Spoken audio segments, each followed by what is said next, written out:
清香被人谋害了，在她即将赎身的前一晚，我一定要验明真相，一定要查出到底是什么人，逼得一个苦命之人到这种地步。而这对莫名冒出的兄嫂，背后究竟有谁指使？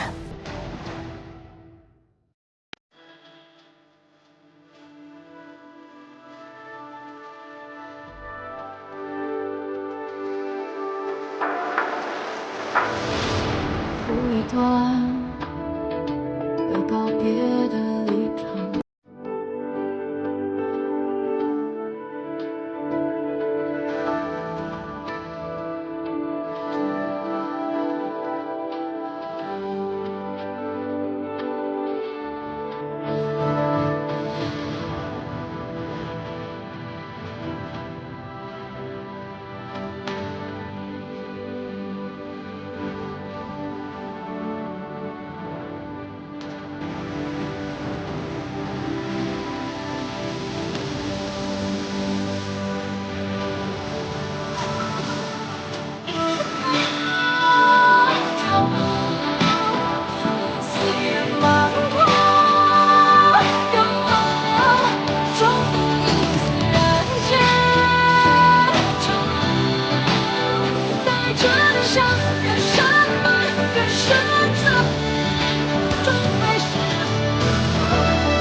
静香，这就是我亲妹妹啊！可香，我刚刚没搞错，这才是清香。你有完没完？有准没准你？这话该问你们，自己的亲妹妹都认不清吗？我们跟她见面也不多呀，还敢狡辩！来人，在，拉出去给我打，打到说实话为止。是，王爷。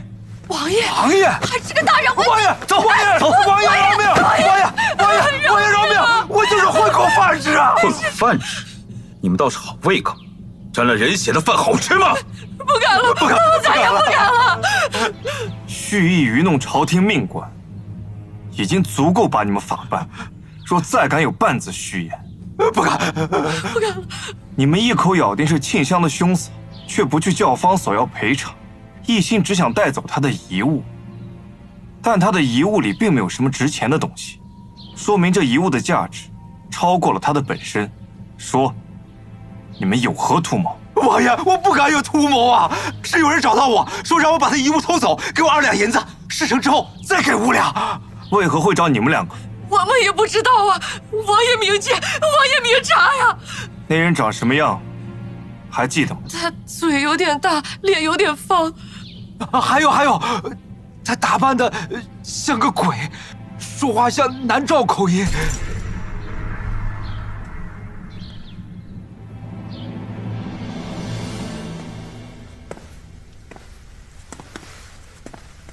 王爷，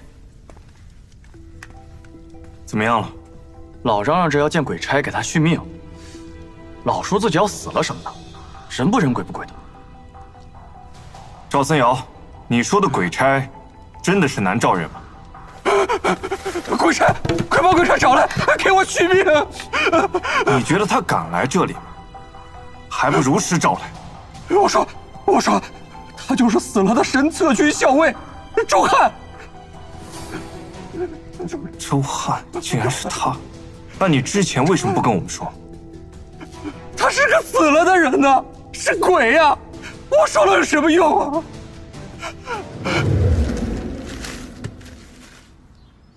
我已着人调查了那对假兄嫂，的确是2个江湖骗子，能供认出周翰，应该不会撒谎。王爷，你想到什么了？右承安的话，这个假周翰冒充鬼差，在长安城频繁活动。他们选择了最易引发肝霉疮，也最易聚集达官贵族的教坊。利用沁香这些姑娘，通过所谓的迷香招揽生意，再通过男女之事扩散肝霉疮，在长安制造恐慌，最后再将沁香灭口。据画眉姑娘回忆，此香出现已有半年之久。南诏选择如此阴毒又不露痕迹的手段，草蛇灰线，暗藏雷霆之军。沁香被杀，肯定是灭口。他们想遮盖的，定是一局更大的棋。南诏到底在图谋什么？别怕，王爷，我只是第一次这么真切地感受到，你日夜忧思，是在担心什么，承担什么。大唐和南诏的战火，早就已经在暗处燃起了。三法司的动作果然够快，孔雀指使我寻人去伪装沁香的兄嫂，我还不明所以，为何这点小事非要我亲自来做？他这是拿我当活靶子，吸引三法司的注意力，好将他自己藏起来。那大人现在岂不危险？好在我运筹帷幄，甩给他的鬼差去办。可孔雀行事从不与人商量，分明是没把您当同僚。同僚？想多了，在他眼里啊，你我都只是棋子，连人都不算。我很好奇，他究竟是何方神圣？接下来他又会搞出什么花样来？有件事情，我交代旁人不放心，还要辛苦你出京一趟。出京？做什么？找一个人回来。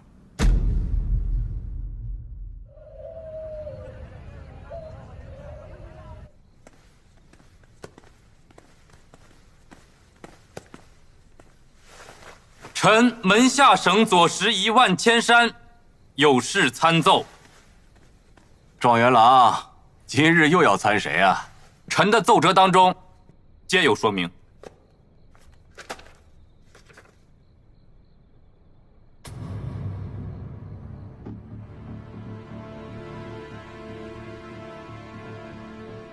万千山，你好大的胆子，敢污蔑安郡王妃和南诏王子！臣只是将坊间传闻及亲眼所见如实回禀，不敢凭空捏造。此事在坊间传得厉害，街头巷尾议论纷纷。此事朕心里有数，自会查个明白。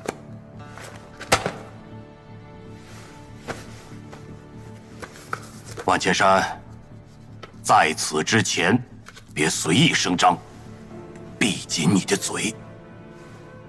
是，臣告退。陛下，贵妃啊，赐座。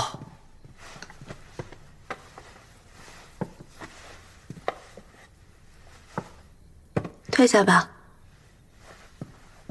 陛下，其实今日臣妾来是为了分内之事。近日朝廷贵妇间都有一传闻，起先臣妾并未放在心上，可今日传言愈演愈烈，臣妾担心影响前朝事务，这才不得不来禀明陛下。什么传闻？传闻说，安郡王妃和南诏正使有陈案，私通。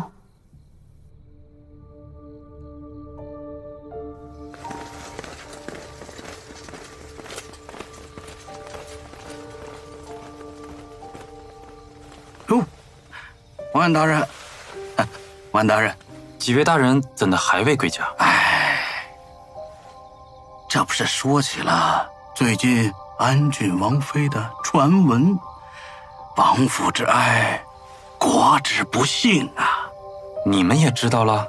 这坊间传得沸沸扬扬的，谁人不知啊？就是啊，可惜安郡王被王妃迷了心智。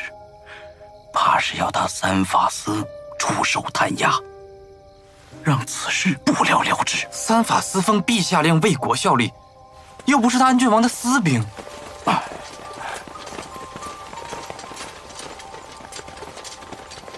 这私兵不私兵的，陛下宠爱安郡王，他军不救，谁能说什么？你能说什么？可是三法司，万大人呐，咱就别在这宫门口惹人眼了，这样咱找一个能说话的地方，咱们边吃边说。啊，对，走，咱们边吃边说。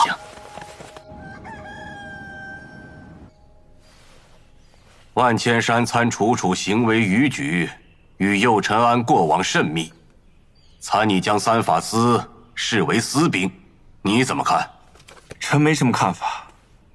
右承安今有三法司跟随楚楚学习，楚楚也是履行公务，每日忙得焦头烂额，还要为人师表，夙兴夜寐，还要遭人恶意揣测。你的意思是，万千山作为左拾遗，给朕禀报大唐事务，都是子虚乌有、凭空捏造的？臣不敢。只是万千山又与所谓的礼节大方，陛下英明神武，定不会伤了一颗勤恳为民的仵作之心。楚楚的事，咱们先不说。那万千山参你的，你又该如何解释？参臣的人如过江之鲫，不止他万千山一个。吾奉王命召集诸位，此后言出令随，孰有违逆者、背叛者，杀无赦。是。接下来，我们就在这个长安城掀起一波风浪。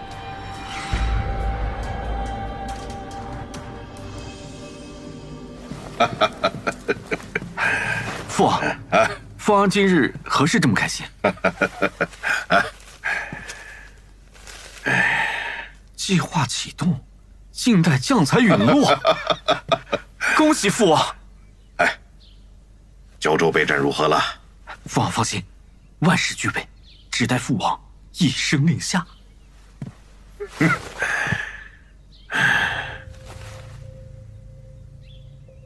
大概月前，便有了王妃和右承安的流言。本来民间就好奇皇亲国戚内柴的事，再加上王妃的身份特殊，这好家伙，这个谣言传的是越来越离谱，越来越邪乎。属下倒是认为，这流言呢，像是有人在背地里偷摸着推着传的。彻查此事，造谣者全部拿进三法司详审，传播谣言者同罪。是。王爷，如果这样做的话，恐怕有人会在背地里议论您以权谋私啊。哼，我什么都不做的时候，他们议论的还少吗？我此前坚信身正则明，但现在明白了，意图造谣你的人，从不在意你是否真的做过。楚楚是宫门中人，亦是皇亲国戚，造谣者还带上了南诏二王子，其心可诛。不查不足以正律法，护国威。他们不是最爱拿空穴来风的事情往楚楚身上扣吗？本王只是按律行事，已经是便宜他们了。属下明白。先抓他几个杀鸡儆猴，然后那些碎嘴的有一个算一个，谁都跑不了。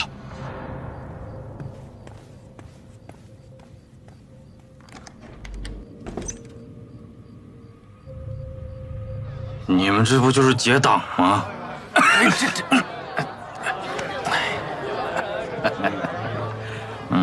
哎呀，万老弟呀，此言差矣，我们是被你鼓动，才敢不畏强权呐。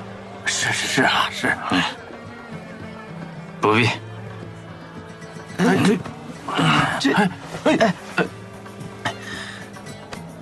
我乃门下省左拾遗，理应监察百官，维护朝堂清明。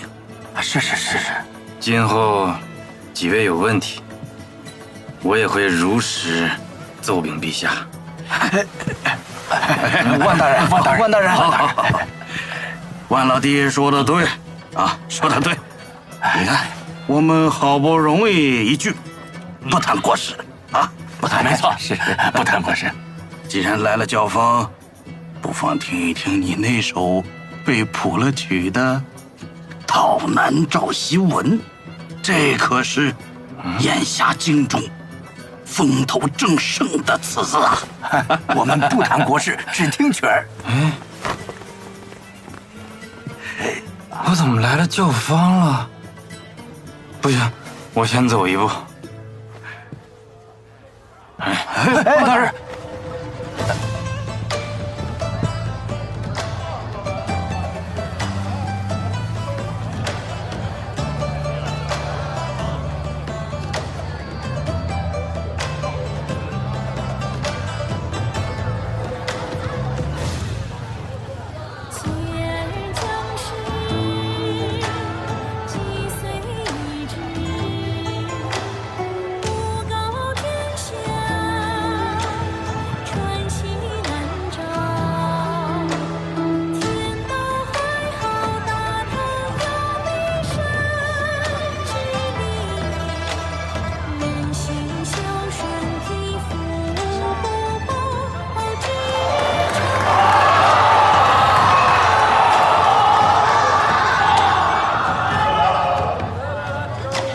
我泱泱大国，前途之系，悠悠万世，民之所向。胶州兵马，如虎似狼，枕戈达旦，烽烟相望。雄兵凛凛，剑指八荒，卑微小人，以消以正。公子，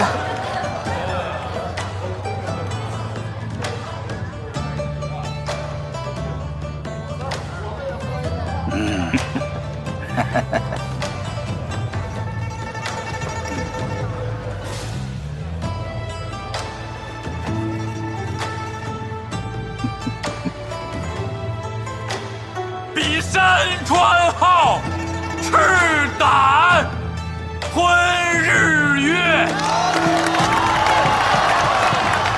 披甲奋前行，祈念一身名。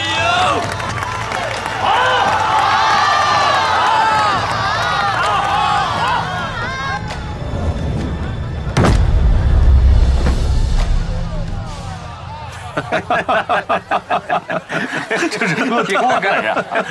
公子，公子，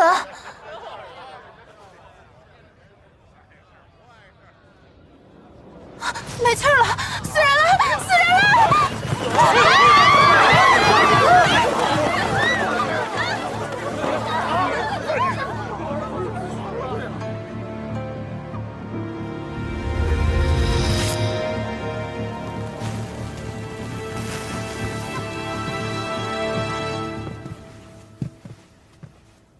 王爷，我再去盘问一番。哎，等等，又是干梅疮。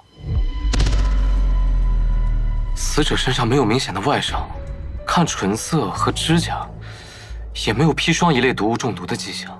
那最有可能的，就是他身染干梅疮，又饮酒过量，才病重猝亡。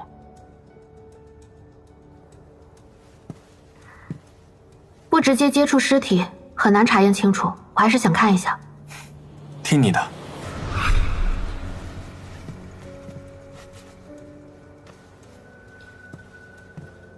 禀王爷，死者身上确实无明显外伤，肌肤上见有如饭粒大小的暗红恶疮，像是干梅疮的症状，但只是这么一看，无法确定是否是致死原因，需要带回三法司详细检验才能知道。不可能！赵校尉匆匆赶来，出言何意？你们说万千山是患干梅疮暴毙而死？目前尚未确定，需要进行详细检验。万千山这个人，最是古板教条，别说染上肝霉疮，就是连个相好的女子都未曾有过，不可能染肝霉疮。他在众目睽睽之下猝死于教坊，你若真想为他保全名声，便让我将他的尸体带回三法司，查验清楚，还他清白。安郡王有所不知，我与万千山是同乡，又是同一年考入京城。他出身寒门，家人不懂朝中之事。万伯父托我在京期间照顾其周全，虽我二人在朝中政见不合，多有矛盾，但万兄现在溘然长逝，我必然遵守承诺。过往之事已不可追，我们只知道你们二人是死对头。如今万千山暴毙身亡，你又阻止我们验尸，莫不是万千山之死和你有关系？你血口喷人！赵校尉，二王子，慎言。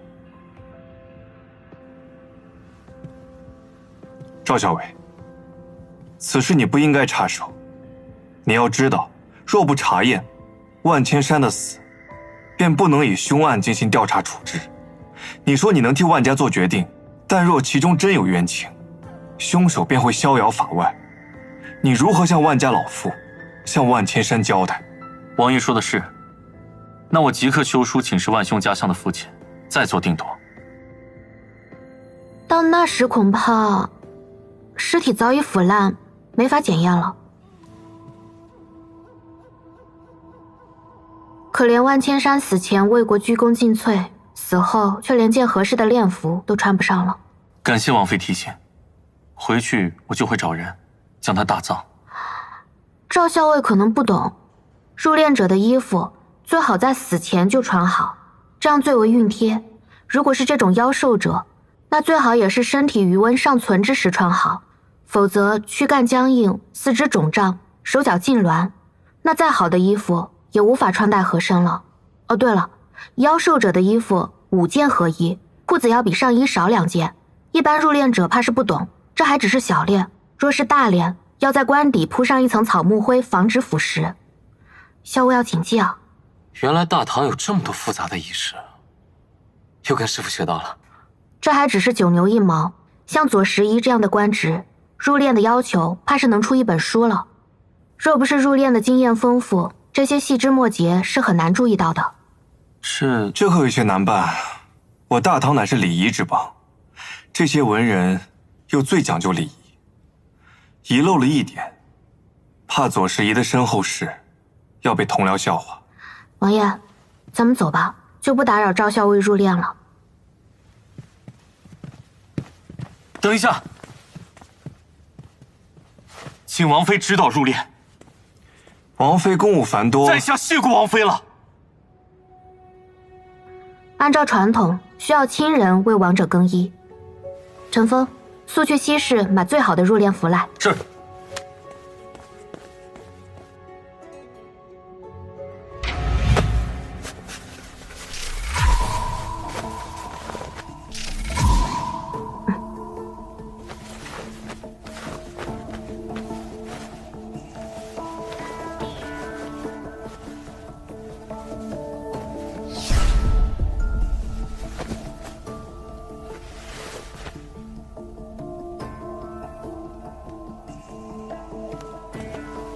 这万千山死时应该是有陌生人出入教坊的，但当时战歌响奏，整个教坊人都跟着唱和，吵吵闹闹，根本找不全人。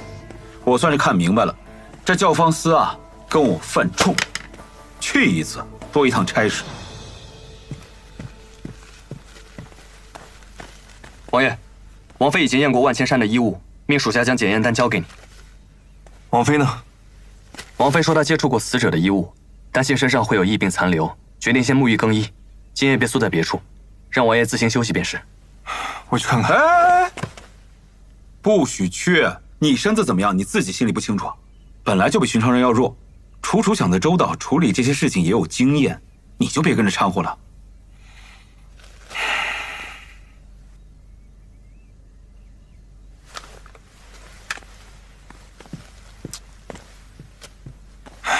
这段时间我真的是乱了阵脚。王爷，这就是你的不对了，不能因为楚楚整天念叨玉面判官，你就真的把自己当神仙了。你心悦楚楚，被牵动喜怒哀乐，这是正常的。我倒是觉得你这3年过得更有人气儿了。你现在越来越有景阁老的气质了。你呀，就是习惯把什么都往自己身上背。从前背着我，背着冷月，背着三法司，背着驸马的冤案，如今背上楚楚还不够，想把整个大唐背身上。你就不能想着把我们从背上拿下来放在身旁？你得相信我们能从你的负担变成你的助力。我从来没觉得你们是我的负担，谢谢你，把我从牛角尖里拽出来。跟我客气什么？真要客气啊，把我输给你那些银子还给我。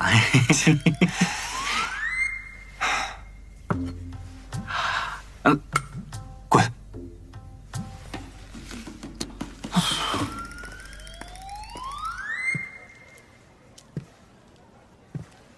这次这件事情是不是孔雀所做？咱们没有收到消息，还不确定。如果这次又是他，那他的胆子是越来越大了。他把这个坑挖得越来越深，回头他在暗处跑了，不会拿我们来填坑吧？三法司那边有什么动静？赵凤鸣坚持入殓，萧锦瑜也只能放了尸体。眼下还没有别的消息。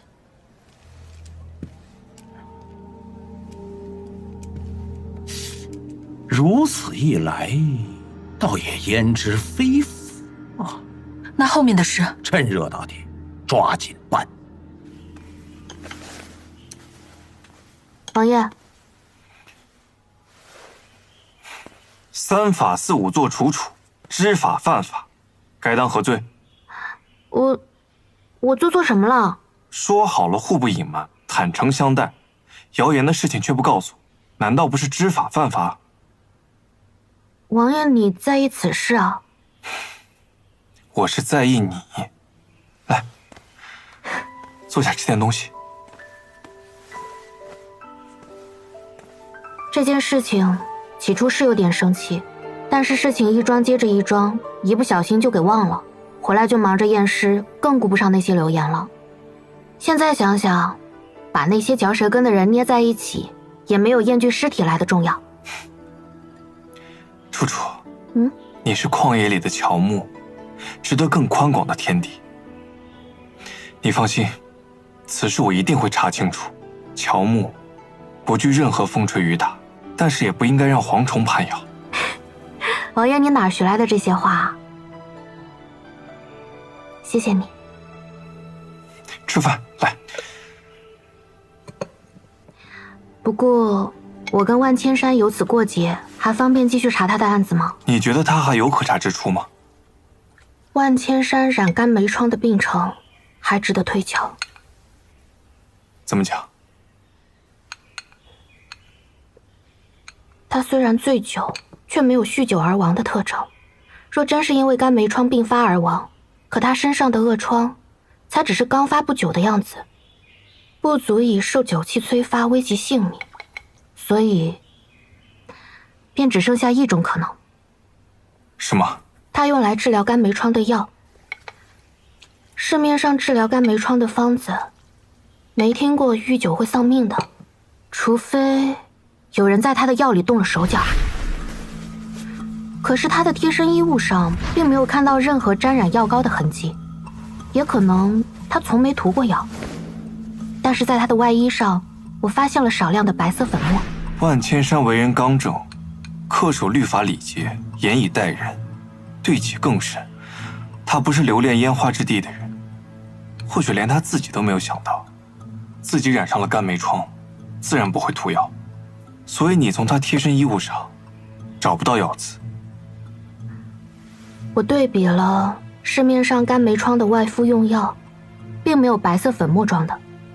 虽然现在我还不能确定，但是人死并非如灯灭，随着时间的推移，尸体会不断的发生变化，再加上现在天气正热，如果不及时检验，很多线索会随着尸体的变化稍纵即逝的。你放心，我已经让景逸去梳理排查他的亲朋旧友，若是能从其中找到一些疑点，或许有可能把他的尸体带回来。王爷也觉得万千山的死可疑，不止，我怀疑他的死和庆香有关联。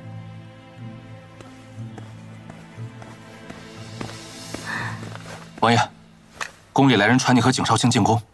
这么早？什么事？金公公带话来说，不是好事儿。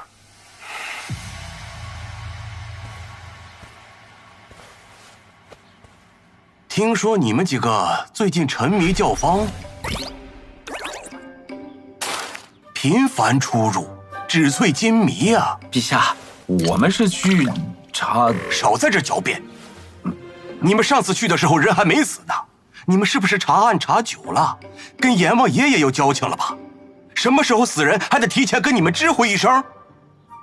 若不是右陈安为你们澄清原委，朕非得把你们送到京郊采石场挖几天石头去。陛下，外臣在三法司这些时日，亲眼看到安郡王、景少卿他们废寝忘食，克己奉公。外臣只是不想让好人蒙冤。还有，昨日楚楚说万千山可能身染肝霉疮，他知不知道？他这么一句不清不楚的话，能引起多大的风波？陛下，楚楚只是行仵作之。朕不听这些，朕只知道，京中一夜之间有了传闻，都说长安城就是个安乐窝，多少达官望族身染难言之症，危害国祚，参你们的折子都快把朕淹了。陛下，肝霉疮本就是隐症，患者往往讳疾忌医，极难发现。如今先后出现沁香、赵三瑶2例病患，及万千山1位疑似病患，说明此症在京中确有蔓延的苗头。若能让人们警醒，让更多人免受其害，是好事。你少在这强词夺理。陛下，外臣认为安郡王说得对，事情已经发生了，不如就把握时机，由官府出面，向百姓讲解防治肝霉疮的常识。百姓越慌，他们气得就越牢。此举不妥，这只会逼得百姓更加不敢声张。右陈安说的也有道理，此症扩散极快，不清理一番，总有隐患，釜底抽薪才能及时治理。那陈回三法司再仔细斟酌，尽快拟出个章程来。景逸、右陈安，你们2个先退下。是。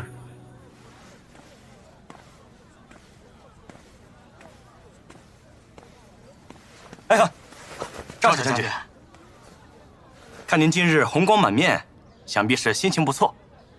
哎呀，那万千山与您本是同年的文武双状元，却不曾想自命清高，平日里处处挤兑于你，没想到他自己呀，先死于肝霉疮之手啊！啊，真是可笑，可笑啊！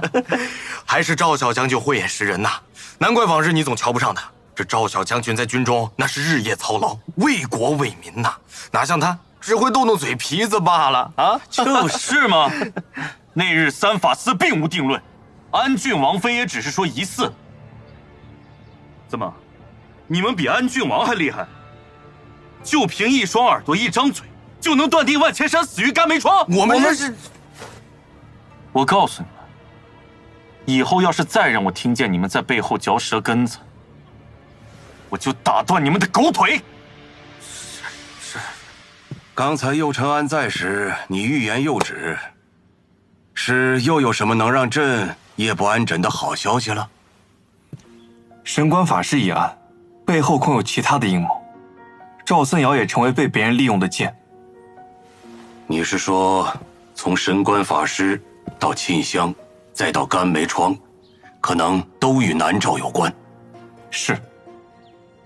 背后之人行事缜密，三法司尚未拿到确凿的证据和关键信息，能撒下如此周密的网，南诏怕是蓄谋已久。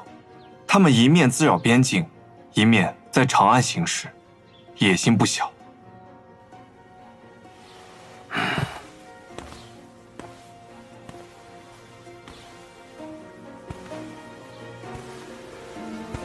南诏垂涎我大唐之心昭然若揭，可我大唐的儿郎们还躺在昔日的盛世中做着美梦。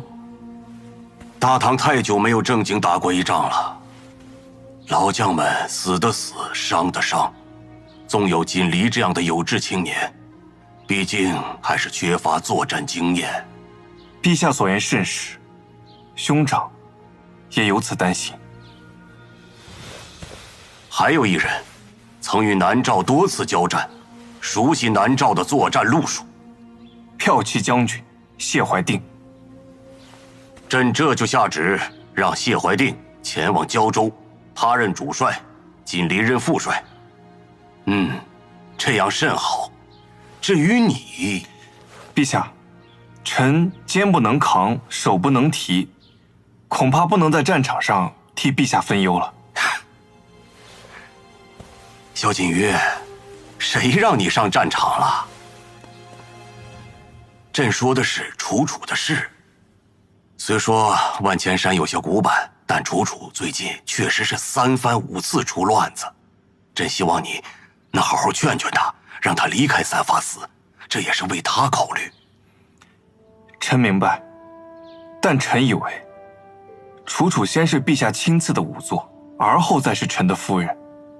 楚楚身为仵作，恪尽职守；身为王妃，她悲悯百姓。她是谣言的受害者，不应该再为此付出代价。臣自问不是一个好夫君，但不能不做一个好上司。还望陛下体察。朕体察有何用？不想让楚楚处在风口浪尖之上，你就得好好想想，怎么逆转风向，怎么调转悠悠众口。是。逛街？好啊。上次我跟冷月去，看见东市新开了一家糕点铺子，当时排队的人太多了，都没来得及买。这次正好去看看。怎么了？你干嘛这么看着我？其实今日逛街还有另外一个目的。什么目的啊？